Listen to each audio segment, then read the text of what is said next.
Alright, welcome to the Jeep Journal, a little update on the Brake Saga. I've got the e-brake working, finally. I had to order some different parts, mentioned that, but now I've got it all put together. Little clevis pin, connection, brake cable. It's going across over the pumpkin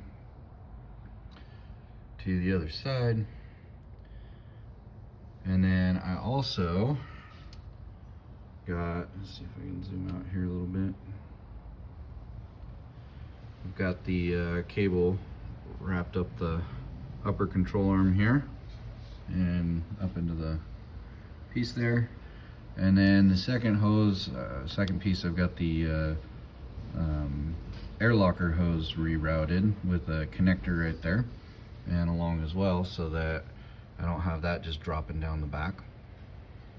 And I had to take the calipers off here to mess with the drum brakes, but I got everything oiled and working, so calipers will go back on.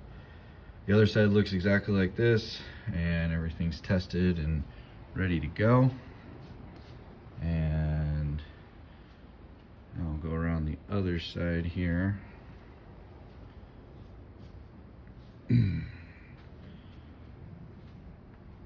to get this gimbal to work right. So over here we've got the other side of it, and cables come to the connector to another clevis pin.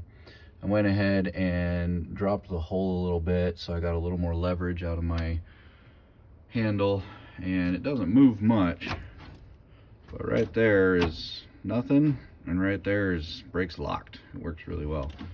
So in the middle of all this, I found a nice big gaping hole right down there that's letting in a lot of heat, and that's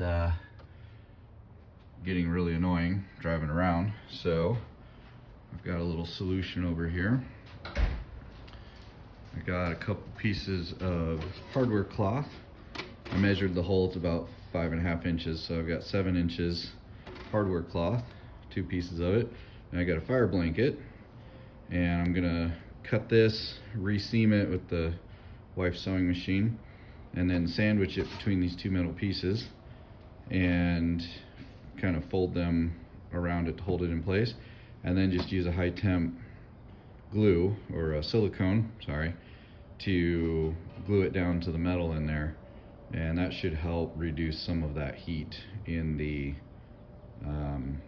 cabin. So here's hoping. And then the last part for the Brake Saga is I've got my new tubing in with some fittings, and I've got my flex brake lines for the rear. I've got my straightener for the copper. Got my